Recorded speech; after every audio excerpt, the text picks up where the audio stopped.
Bloomberg Audio Studios. Podcasts, radio, news. Let's turn back to the trade story, tariffs. The former New York Fed President Bill Dudley saying Trump's tariffs will be worse than markets think, writing, "Markets seem to think that if the president won't stop the damage, the Fed will. I think they're too complacent." Bill joins us now for more. Bill, welcome to the program, sir. Great piece. Let's talk about it. Why do you think they're too complacent? I think the problem is that the tariffs are bad for growth and bad for inflation, which puts the Fed in a bind. Basically, they're missing by more on both sides of their mandate. So I think in the near term, the Fed's going to basically be on hold, waiting for more information. The Trump administration is making the matter worse because not only are they putting tariffs in place that are much larger than they did during the first term, they're doing it in a very haphazard, irregular way, which is creating a lot of uncertainty.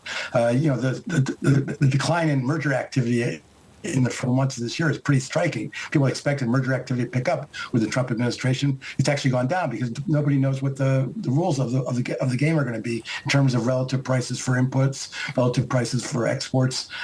So people are very confused and people are just sitting on their hands. Bill, as John was just saying, you wrote this line, markets seem to think that if the president won't stop the damage, the Federal Reserve will with rate cuts. Where do you think they have the political leverage to not cut rates at a time when they are seeing quite a bit of potential destruction to the U.S. economic outlook? Well, it all depends on what happens to inflation, how high does it go, and two, does it get into inflation expectations? The inflation expectations are the key issue for the Fed. The second thing they're going to be focusing on, how much does the unemployment rate rise? It's not about job creation. It's about the unemployment rate. One thing that people don't really understand, I think, well, is the fact that we don't need a lot of job creation to keep the unemployment rate here because the growth rate of the labor force has collapsed with the Trump administration. We're deporting workers. The number of people coming over the borders has collapsed. The growth rate of the native-born population is really slow. So top speed for the U.S. economy in terms of keeping the unemployment rate where it is probably 50,000 payroll employment a month. And I think people think that 150, 200,000, if it slows to 50,000, the Fed's going to cut. I think that's wrong.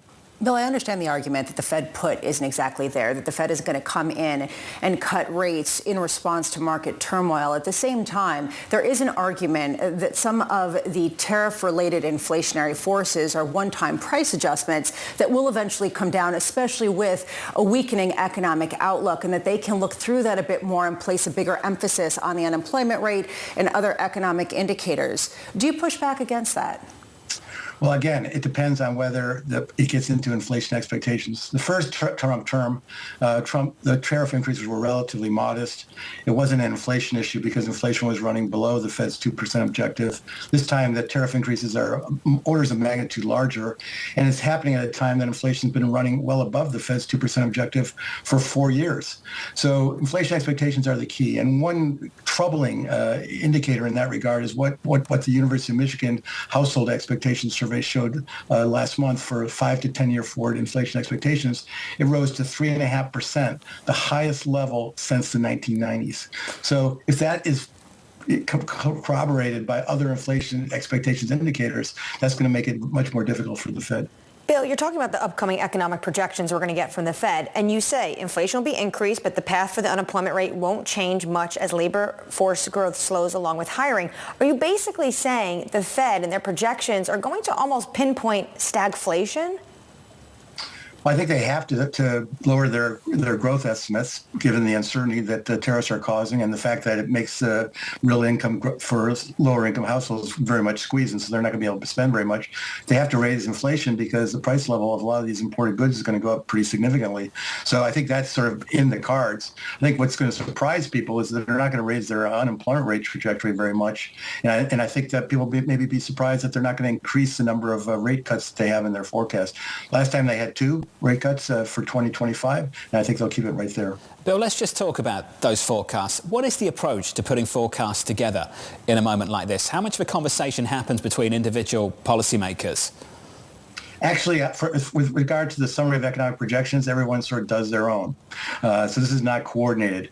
You are allowed towards the end of the Federal Open Market Committee meeting to change your forecast based on what you've heard from others, but people rarely do that. So these things are really put into place before the meeting starts and hardly ever changed. A lot of people expect the statement of economic projection not to really move that significantly, and if they do, for it to essentially be irrelevant because they don't know anything. Do you disagree? Do you think that it will be indicative of what kinds of scenario analysis individual members are doing and how much they're incorporating policy for their outlook? I think the reason it matters is the fact that I think people are looking for the Fed to sort of come to the rescue of the economy by cutting rates. And you've seen that in the decline in 10-year Treasury note yields over the last few months. And I think the Fed's going to signal through the summary of economic projections and in Chairman Powell's press conference is that, no, we're sitting on our hands for the time being. Bill Dudley with the latest. Great piece on Bloomberg Opinion. That Bloomberg column available on Bloomberg.com and on the Bloomberg terminal. Bill, thank you, sir.